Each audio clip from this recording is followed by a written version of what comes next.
qu'on peut introduire et qu'on réalise quand on fait une évaluation des risques suite à la présentation que vous avez vue à l'instant.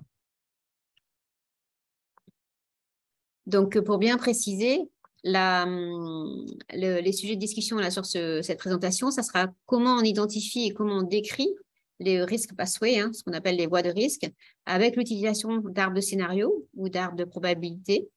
Et puis, quelques exemples d'arbres à scénario avec l'exemple du SDRP, le syndrome dysgénésique respiratoire porcin, ou l'exemple du virus de la peste équine. Donc, un rappel, vous le savez, dans l'analyse de risque, on a 4 étapes qui sont interdépendantes, qui sont reliées. Donc, l'évaluation de l'introduction, du risque d'introduction, qui nous permet d'obtenir une probabilité d'introduction ou d'incursion dans un pays. L'évaluation de l'exposition, donc c'est la probabilité d'exposition au risque de notre population concernée. L'évaluation des conséquences, évidemment. Et après, cet ensemble de probabilités, c'est des calculs de probabilité, va nous permettre d'estimer le risque et de pouvoir poser des hypothèses et mettre en place des mesures sanitaires adaptées à cette estimation du risque. Donc, avant de réaliser une évaluation des risques, il est toujours important de bien définir le contexte et du coup d'identifier quelles sont les espèces qui vont être potentiellement sensibles. Donc, du coup, ça va nous permettre de bien définir le cadre de notre risque pathway, mais aussi de nos populations exposées, afin de garantir toutes les voies possibles de transmission du risque, qu'elles soient biologiques, pathologiques ou infectieuses, et qui sont appropriées et qui doivent être prises en compte dans l'évaluation des risques, ne pas oublier un risque pathway, d'inclure tous les animaux terrestres existants, qui soit en élevage, soit sauvages, et les humains, s'il y a un risque potentiel zoonotique, l'exemple par exemple de la grippe aviaire qui va tenir compte des volailles en élevage clos, en parcours, mais aussi des oiseaux sauvages, de l'avifaune, mais aussi des risques liés pour l'homme, ça va nous permettre d'avoir comme ça plusieurs risques pathways et il ne faut pas oublier une seule espèce. Et ceci va nous permettre du coup de cartographier, de décrire les voies de risque qui vont permettre d'identifier les espèces sensibles qui sont exposées au danger et aussi tous les scénarios derrière qui vont se découler. Parce que le principe de l'analyse de risque, c'est donc de bien définir des événements interdépendants qui vont amener ponctuellement à une épidémie, possiblement à une épidémie. Donc, on va identifier les risques pathways, ce qu'on appelle les voies de risque. Donc, du coup, mettre des hypothèses sur les voies de transmission. Quelle marchandise va présenter un danger si elle est importée? Et évidemment, sous quel format? Congelée, fraîche, cuite. Quels animaux et quels humains vont être exposés et sont sensibles à ce danger? Et du coup, quel scénario d'épidémie? Et là, on va prendre de la hauteur et on va travailler sur plusieurs échelles. L'échelle locale, l'échelle départementale, l'échelle régionale, l'échelle nationale, voir la potentialité d'une épidémie internationale. Et tout ça va nous permettre d'évaluer les conséquences possibles suite à ces épidémies. Et cet ensemble ce cheminement intellectuel va nous amener à décrire, à dessiner un arbre à scénario, ou ce qu'on appelait avant les arbres de probabilité, ou un arbre d'événements, et qui va nous permettre en fait de dessiner, de décrire d'une manière vraiment étape par étape chaque événement qui pourra se produire au fur et à mesure de la probabilité d'existence de cet événement. Donc, avant toute chose, il faut bien définir le cadre conceptuel de cette analyse de risque. Donc, il faut identifier les différentes voies de risque, comme je vous l'ai dit, d'une manière très transparente et simple. Il faut identifier aussi toutes les sources de données qui vont nous permettre de pouvoir faire cette analyse de risque. Ça va permettre en fait d'avoir une bonne compréhension du problème et de clarifier les choses. La description de la chaîne logique des événements dans l'espace et dans le temps va permettre de n'oublier aucune possibilité et aucun danger qui pourrait apparaître. Par exemple, si vous avez une transmission vectorielle, il va falloir prendre en compte la possibilité de la présence du vecteur, de son abondance, de sa compétence sur l'hôte, évidemment, mais aussi, par exemple, de l'altitude, de la température, de la distance que peut parcourir le vecteur Donc, tous ces éléments, et c'est pour ça qu'il est recommandé de faire de la recherche bibliographique, tous ces événements permettent de pouvoir comme ça identifier dans l'espace et dans le temps la chaîne d'événements qui peut se produire en lien avec le danger. Ça va nous permettre évidemment derrière d'identifier les mesures sanitaires à mettre en œuvre. Vous imaginez bien que si la probabilité d'apparition est faible, les mesures à mettre en œuvre vont être moindres. Par contre, s'il y a une possibilité d'épidémie à l'échelle internationale, voire nationale, les mesures sanitaires vont pouvoir être majorées. Donc, il va falloir le justifier. Et c'est là où l'arbre de probabilité va vous permettre de pouvoir le justifier. Et enfin, si on va sur l'analyse de risque quantitative, on pourra, à partir de ces modèles, pouvoir apposer des coefficients qui vont permettre, en tout cas, de donner, de scorer les probabilités les unes par rapport aux autres et de pouvoir partir sur l'analyse de risque quantitative. Et enfin, cet arbre à scénario, cet arbre de probabilité, c'est aussi une très bonne manière de restituer les résultats d'analyse de risque, de communiquer, parce que c'est des arbres qui permettent une bonne compréhension du phénomène et c'est un outil très éducatif. Donc, il est important j'ai la barre qui me gêne là. Il est important de pouvoir aussi générer des hypothèses qui sont plausibles, donc qui sont possibles, de pouvoir aussi avoir des hypothèses qui sont moins plausibles que d'autres, donc pouvoir ponctuer, en tout cas pondérer les unes par rapport aux autres, et puis de faire une analyse bibliographique scientifique sur les hypothèses, les voies de transmission, les possibles vecteurs. Des fois, les listes de vecteurs augmentent, la répartition, voilà. L'analyse bibliographique scientifique est très importante pour, on va dire, valider les hypothèses. Alors ça, c'est un exemple d'arbre à scénario. Et donc, il est indispensable quand on définit un arbre de scénario de partir d'un événement déclencheur. Donc, c'est à partir de cet événement, on va dire, déclencheur qu'on va pouvoir construire son arbre. Ensuite, il est essentiel d'arriver à une fin. Donc, c'est le point final, le résultat d'intérêt qui peut être, qui va clore l'événement. Ensuite, pour la construction de notre scénario, on va identifier les étapes, donc au milieu. Et à chaque risque pathway, on va avoir des probabilités qui vont permettre comme ça de pouvoir estimer à la fin l'exposition au danger et le risque potentiel, par exemple, d'épidémie. Donc, l'événement déclencheur va être relié à travers un arbre de probabilité, étape par étape, jusqu'au point final. Et c'est cette construction qui va nous permettre de dire l'événement final va se produire ou l'événement final ne se produira pas, et de pouvoir, comme ça, émettre des hypothèses sur un événement probable, un événement possible et des probabilités négligeables, fortes, élevées ou très élevées. Un exemple d'arbre à scénario peut aussi se construire sur, par exemple, est-ce qu'un animal qui va être, par exemple, introduit dans un troupeau va sélectionner dans un troupeau infecté, quelle est sa probabilité pour qu'il ait été testé? Donc, l'idée, c'est par exemple, on part de l'événement, on sélectionne un animal dans un troupeau infecté. La probabilité qu'il soit infecté ou qu'il soit pas infecté va nous permettre de penser qu'on pourra faire l'action de tester l'animal ou pas. Et ensuite, son état pathologique, physiologique va nous permettre d'imaginer qu'il est soit positif, soit négatif et de pouvoir accepter ou rejeter l'animal. Donc, les arbres à scénario vont vraiment s'adapter au terrain. Là, c'est un exemple.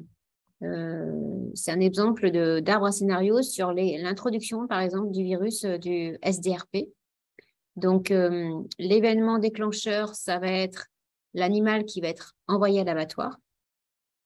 Est-ce que celui-ci aura été infecté avant ou pas? Donc, on a deux chemins. Alors, est-ce qu'il aura été abattu alors qu'il était virémique ou la viande aura été congelée et du coup, la viande aura été quelque part, ne sera plus porteuse du virus puisque la congélation va éliminer le virus. Donc, on aura là deux chemins. Ensuite, on va rester, donc la viande n'est pas contaminée ou n'est plus contaminée, notre événement final clôt ce chemin de risque. Ensuite, on monte sur la branche supérieure, on aura soit le virus qui est présent dans la viande à l'abattage, soit le virus qui n'est pas présent parce que l'animal n'était pas virémique. Donc, on a une première solution qui est la viande n'est pas contaminée, donc notre chemin de risque s'arrête, ou la viande réfrigérée ou congelée, importée, il y avait du virus qui était présent. Et soit le virus supporte le stockage, soit le virus ne supporte pas.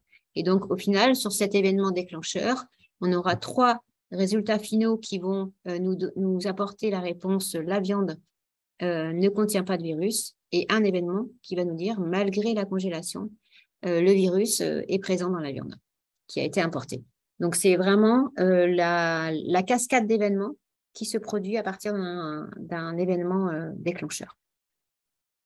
Ça permet de ne rien oublier et de pouvoir poser toutes les hypothèses sur un événement déclencheur. Un autre exemple, donc c'est l'évaluation. Donc là, on était sur l'introduction du SDRP.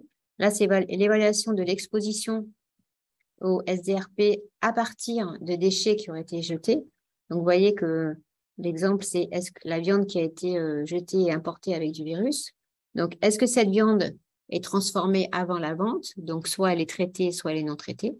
Donc, on va avoir tout un ensemble d'événements qui vont être liés à la gestion de cette viande, à la gestion des déchets, contaminés ou pas, à une viande cuite ou pas, à un virus inactivé ou non inactivé. Et on arrivera comme ça au résultat final, donc aux événements de fin, avec potentiellement un risque qui reste dans les déchets, des déchets qui sont rejetés avec une présence du virus ou pas. Et donc là, si on poursuit, donc les arbres de scénario peuvent être longs, hein. Si on poursuit sur la page suivante, on va arriver donc à l'évaluation de l'exposition à travers les eaux grasses. Les déchets rejetés ont été utilisés comme eau grasse ou pas. Et ensuite, est-ce qu'elles ont été cuites ou non? Est-ce que la cuisson a pu inactiver le virus pour arriver finalement à une possibilité d'exposition à des cochons au virus non atténué ou à des cochons qui ne sont pas exposés à ce risque. Et donc, ce chemin de probabilité, hein, cet arbre de scénario, permet vraiment de pouvoir penser et poser tous les événements cascades qui peuvent arriver et aussi, du coup, de pouvoir mettre en place, voire décrire les mesures sanitaires qui pourront être appliquées sur chaque chemin. L'arbre de scénario qui est aussi construit va pouvoir être décrit sur l'évaluation des conséquences. Donc, à partir du moment où un porc va pouvoir être exposé au risque, là, donc si on reste sur le SDRP, hein, le syndrome d'hygiénique respiratoire du porc, on aura la possibilité que notre exposé soit infecté ou non infecté. Hein, donc, s'il est non infecté, on arrive à notre scénario final qui est pas d'épidémie. Et en fonction on va dire, de la propagation, de la transmission possible de ce porc à d'autres animaux dans le troupeau, donc on va avoir une propagation au niveau local ou une propagation au niveau régional ou une propagation au niveau national, voire international. Et donc, en fonction de ces possibilités-là, on va pouvoir évaluer les conséquences à terme avec donc 5 scénarios différents sur pas d'épidémie, une épidémie dans le troupeau, une épidémie dans la zone, une épidémie dans la région ou dans la population générale. Et à chaque événement, on va pouvoir scorer une probabilité qui va nous permettre d'aboutir à un scénario potentiellement probable, faible ou négligeable ou très élevé. Et en fonction de ces conséquences, on définira des mesures sanitaires appropriées. Donc, ces arbres à scénarios sont très utiles. Ils nous permettent donc vraiment de décrire les événements en cascade d'une analyse de risque qui est le préalable. Donc, un autre exemple, la peste équine. Donc, on va toujours définir le contexte, hein, le contexte d'apparition. On va toujours définir les espèces qui sont sensibles. On va toujours définir l'objectif de notre travail. Et après, définir tous les risques pathways, hein, les chemins de risque. Donc, la peste équine, Elle touche les chevaux domestiques qui vivent évidemment dans des zones où il y a la maladie. Elle est généralement endémique. Notre objectif de l'analyse de risque, ça va être par exemple d'évaluer la probabilité que ce virus se propage ou s'installe ou devienne endémique en Nouvelle-Zélande, et puis d'évaluer les conséquences probables à la suite d'importation de chevaux domestiques. Et l'idée, c'est aussi de recommander les mesures sanitaires s'il y en a à mettre en place. Donc, on se met en situation d'analyse de risque en cas d'importation d'animaux, de chevaux vivants en Nouvelle-Zélande. Donc, c'est ce qui est recommandé par l'OMSA, hein, donc c'est de définir, de réaliser une analyse de risque pour l'importation, par exemple, d'animaux vivants dans un pays donné, et pour comme ça pouvoir évaluer le risque, estimer le risque pour chaque introduction. Donc, c'est un agent, la description de l'agent pathogène. Donc, on va identifier les risques et identifier les dangers. Donc, c'est un virus qui touche, qui est un orbivirus. C'est une maladie des équidés qui est non zoonotique. Et la Nouvelle-Zélande est indemne de ce pathogène. Donc, c'est pour ce pays-là un pathogène exotique. Ça à prendre en compte évidemment dans l'analyse de risque. L'épidémiologie de la maladie, donc c'est une maladie virale infectieuse qui est non contagieuse, qui est saisonnière et qui est transmise par les culicoïdes. Donc les chevaux domestiques sont généralement des hôtes accidentels. Par contre, la sévérité de la pathologie entraîne une mortalité très élevée. Donc individuellement, c'est une maladie qui peut être sévère. Il y a une forme légère qu'on appelle la fièvre du cheval. Les animaux peuvent rester virémiques au moins 21 jours. Et s'ils guérissent, ils développent une immunité stérile pour le reste de leur vie. Donc, la première chose à faire après avoir identifié les dangers, c'est donc de bien connaître le statut épidémique du pays, l'agent pathogène mis en cause, évidemment, et puis de savoir si, à partir du moment où un animal a été infecté, il a potentiellement la possibilité de rester excréteur, d'être immunisé, d'héberger le virus. Et là, pour la peste équine, ce qu'on sait, c'est que les animaux qui sont récemment infectés ou légèrement affectés par le virus ou vaccinés sont potentiellement capables d'héberger le virus de la peste équine. Donc, ce virus est classé comme un danger pour une future introduction et dans le cadre d'une évaluation des risques.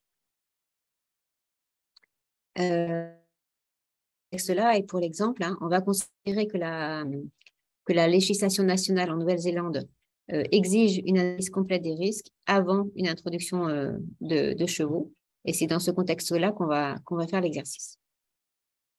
Donc, pour rappel, quand on fait une évaluation des risques, donc il y a l'appréciation de l'émission, donc c'est l'introduction du virus ou du pathogène dans le pays. Il y a l'appréciation de l'exposition, donc c'est les populations qui seront exposées à ce danger. Ensuite, la probabilité de survenue du danger et l'appréciation des conséquences. Ces différentes étapes vont nous amener à pouvoir estimer le risque par rapport à l'introduction d'animaux vivants sur le territoire. Alors, si on identifie les différentes voies de risque pour l'introduction de ce virus en Nouvelle-Zélande, on va partir du facteur déclencheur, on va dire, un cheval qui est sélectionné pour être importé. Et on aura nos événements finaux, donc le résultat de cet arbre à scénario, qui va être soit j'ai des chevaux virémiques à l'importation, soit j'ai des chevaux qui ne sont pas virémiques. Donc, on va comme ça construire notre arbre à scénario avec, en tenant compte que c'est une maladie saisonnière, donc est-ce que quand l'animal a été sélectionné, on est dans le cycle d'activité du virus ou pas, donc pendant la saison vectorielle ou pas. Donc, sans vecteur, on aura un animal non virémique à l'importation. Si on est dans le cycle saisonnier, on peut potentiellement avoir un animal infecté ou pas. Donc, on va lier les deux événements. S'il est non infecté, on n'a pas d'animal infecté à l'introduction. Et s'il est virémique, il sera directement, on sera sur le chemin, le résultat final de notre arbre à probabilité. Et comme ça, on va pouvoir aussi introduire dans l'arbre à scénario, est-ce que ce cheval était vacciné avec un vaccin vivant ou pas? Donc, est-ce qu'il est virémique ou pas? Puisqu'on le sait, et je vous l'avais dit juste avant, un animal peut rester virémique s'il rencontre le virus ou s'il est récemment vacciné, puisqu'on utilise un vaccin vivant. Et à la suite de ça, il y a aussi la possibilité que le cheval soit ponctuellement contaminé par du matériel contaminé, par exemple par une seringue.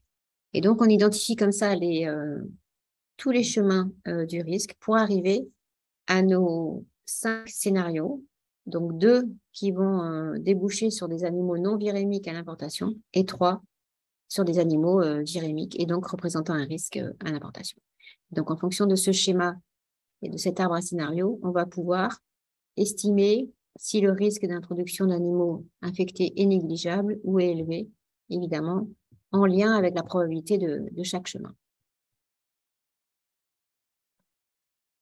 Donc, un autre, l'arbre à scénario qui découle de l'introduction d'animaux virémiques, c'est évidemment l'arbre à scénario avec les voies de risque pour l'exposition de nos animaux sensibles dans le pays. Donc, on va partir de l'événement, on a introduit un animal virémique. On va avoir à la fin soit des animaux qui ont été exposés. Donc là-dessus, on sait qu'on a potentiellement qui sont exposés. Et donc, du coup, on va introduire tous les transports, les matériels, les animaux, les espèces sensibles qui peuvent être infectés virémiques. Donc, la première chose, c'est est-ce que notre animal, le cheval, va mourir avant le développement d'une immunité stérile ou il va mourir avant que l'immunité stérile se développe. Du coup, dans les deux situations, soit on aura une carcasse qui va être éliminée, soit on aura un animal qui sera traité. Et l'ensemble de ces possibilités vont nous permettre, par exemple, d'émettre des hypothèses. La carcasse va être donnée à manger à des chiens, sachant que les chiens peuvent être exposés, ou elle n'est pas donnée aux chiens. Ensuite, on a aussi le fait que le cheval va être traité pendant sa virémie ou non. Donc, dans ce cas-là, il sera non exposé s'il est traité. Et sinon, il peut être exposé aussi à des aiguilles infectées. Et donc, comme ça, entre la viande contaminée, un cheval qui reçoit un traitement ou qui est contaminé par des équipements, on aura nos différents scénarios qui vont nous permettre d'aboutir à 6 scénarios finaux. Donc, vous voyez, 3 sur des chevaux sensibles non exposés, 1 sur un cheval sensible exposé, donc possiblement le début d'une épidémie. Et sur les chiens, on aura d'avoir des chiens exposés ou des chiens non exposés. Donc, ça vous permet vraiment de résumer tous les chemins du risque sur une situation envisagée. Évidemment, ces chemins de risque, on les construit jamais seuls. Donc, ça fait partie de l'analyse de risque. Et donc, l'analyse de risque, c'est à faire en équipe avec des experts qui ont la connaissance du virus, de la maladie, avec des experts qui ont la connaissance de la filière et des pratiques. Donc, c'est comme ça que vous allez pouvoir construire vos chemins de risque en connaissant chaque pratique, chaque usage et quel est le devenir de la carcasse, de l'animal ou des interventions sur la filière. Et c'est comme ça que vous pourrez construire une analyse de risque qui sera argumentée avec des éléments en lien avec le contexte du pays. Donc, en résumé, quand on construit une évaluation comme ça de l'exposition, il faut bien retenir les facteurs de risque qui sont pertinents, donc évidemment en lien avec votre pays. Par exemple, si on revient à la Nouvelle-Zélande, les vecteurs potentiels n'existent pas. C'est pour cela qu'ils n'ont pas été introduits dans l'arbre à scénario. Les 2 espèces qui sont sensibles dans le pays, c'est les chevaux et les chiens. C'est pour ça qu'il n'y a que ces deux espèces qui ont été introduites dans l'arbre à scénario. Le virus est facilement transmissible par des matériels contaminés. Et l'animal infecté importé reste virémique sur une très courte période. Donc, on considère que les possibilités d'exposition sont quand même limitées, soit une transmission par du matériel contaminé, soit par l'ingestion de viande de cheval par les chiens, ce qui reste rare, soit par une insémination artificielle. Et donc, du coup, ces facteurs de risque qui ont été listés vous ont permis de construire votre arbre scénario avec toutes les possibilités d'événements en cascade qui pourraient apparaître dans ce pays qu'est la Nouvelle-Zélande. Évidemment, pour chaque analyse de risque, vous allez recontextualiser votre analyse et tous les facteurs déclenchants en fonction des espèces sensibles. Par exemple, sur la peste équine, des vecteurs potentiels existants, de la saison, des pratiques et des possibilités, évidemment, de résistance ou d'expression du virus dans les hôtes. Ce qui est important aussi, c'est de définir ensuite pour chaque voie d'exposition et de transmission la probabilité qui est liée à l'apparition de l'événement. Donc, vous voyez, pour la transmission par les vecteurs en Nouvelle-Zélande, comme il n'y a pas ces insectes vecteurs, on va considérer que la probabilité est négligeable. Pour la contamination par des matériels, par la voie d'exposition iatrogène, c'est très peu fréquent, donc on va considérer que c'est très faible. Pour la viande qui est donnée aux chiens, c'est aussi très faible, sachant que ça, c'est pas du tout courant et ça se fait très rarement en Nouvelle-Zélande, mais c'est une possibilité. Il ne faut jamais éliminer une possibilité. Et pour ce qui est le sperme, c'est très négligeable parce que les étalons sont rarement utilisés juste après leur importation.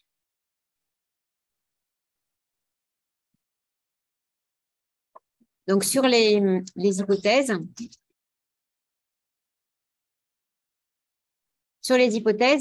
on a identifié les différents scénarios. La maladie va se propager au sein de la population exposée. La maladie va pouvoir être éradiquée, identifiée. La maladie se propage à d'autres populations et la maladie se développe dans la population exposée et s'installe, donc devient endémique parce qu'elle se propage à d'autres populations.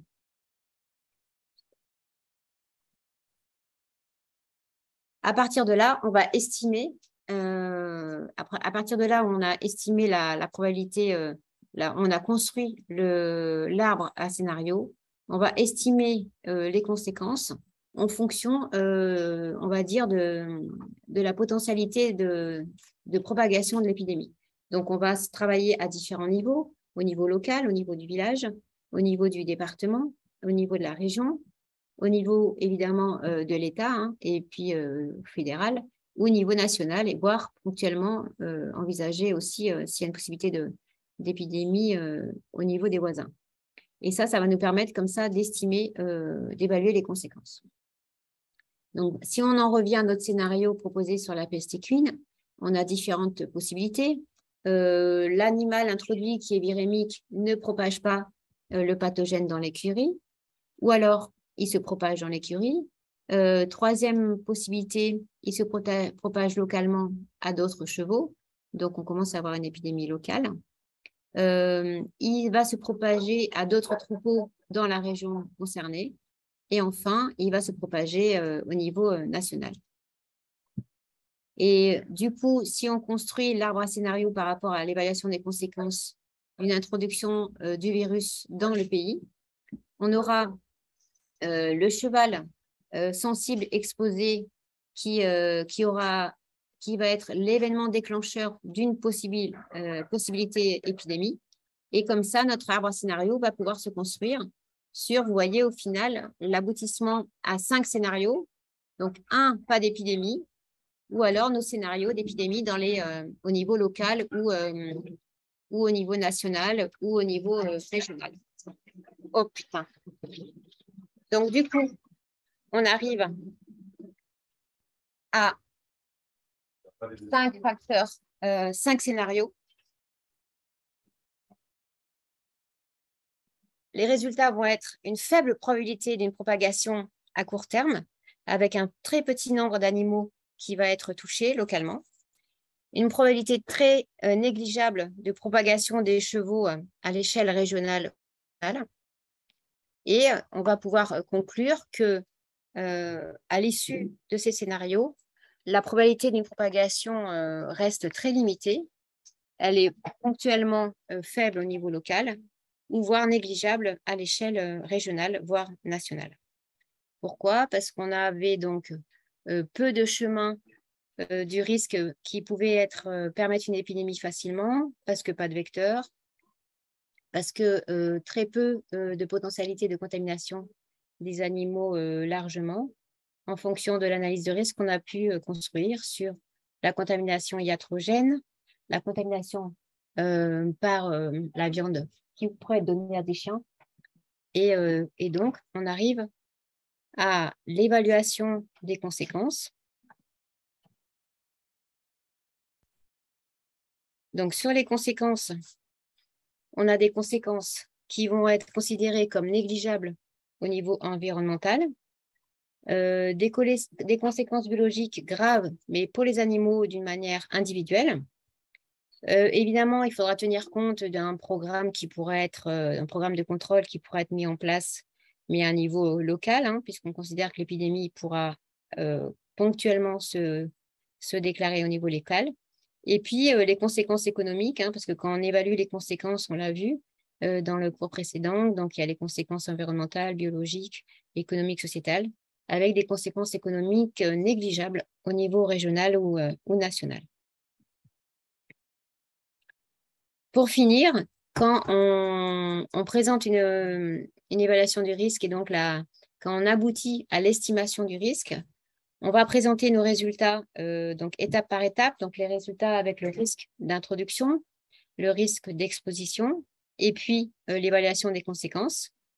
Et ça va nous permettre ça va être l'étape préalable en fait avant ce qu'on appelle le risk management, donc la gestion des risques, qui va permettre de déterminer quelles mesures sanitaires peuvent être justifiées et quelles mesures sanitaires on va pouvoir déployer. Évidemment, les mesures sanitaires seront définies en lien avec l'estimation du risque au niveau local et au niveau national.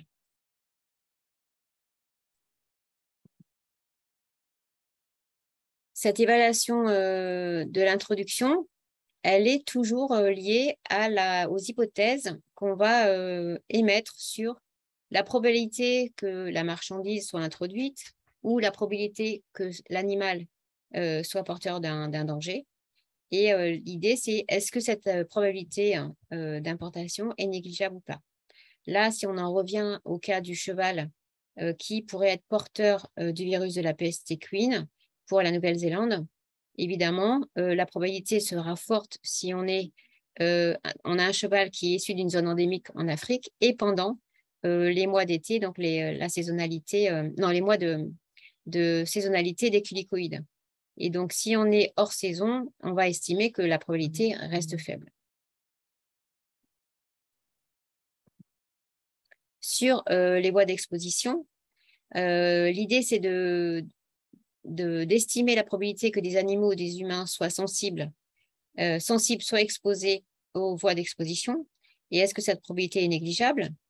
Donc, on va considérer que les animaux sensibles présents en Nouvelle-Zélande, qui sont les chevaux ou les chiens, d'être exposés au virus par soit les insectes, soit le sperme est quasiment négligeable, soit par du matériel chirurgical, des aiguilles ou l'ingestion de viande de cheval contaminée, reste très faible. Donc, la probabilité d'estimation des conséquences biologiques ou environnementales est aussi à estimer. Est-ce qu'elle est négligeable? Donc, on aura la conclusion que les conséquences environnementales sont négligeables à tous les niveaux. Les conséquences économiques vont être négligeables au niveau national. Par contre, si un animal est infecté, ce qui reste une probabilité faible, les conséquences biologiques pour les animaux seront élevées puisqu'on sait qu'individuellement, c'est une maladie qui peut être fortement létale. Donc, en conclusion, on va pouvoir estimer que le risque est négligeable pour que le virus de la peste équine s'installe. Hein. Vous savez que l'installation d'un virus est liée évidemment au facteur de risque d'endémicité et de propagation, que la probabilité que le virus soit introduit par les chevaux importés et se propage à des animaux sensibles est très faible. Par contre, que les animaux qui étaient infectés aient des conséquences graves, notamment les formes pulmonaires et cardiaques, elles restent élevées pour l'animal individuellement. Et enfin, le risque global estimé pour le virus de la peste équine reste plus que négligeable, étant donné que le pays est dans un état et dans un statut épidémiologique indemne. Les mesures de gestion du risque vont pouvoir être justifiées afin de préserver l'immunité des troupeaux dans le pays. Voilà, merci pour votre attention. Et si vous avez des questions sur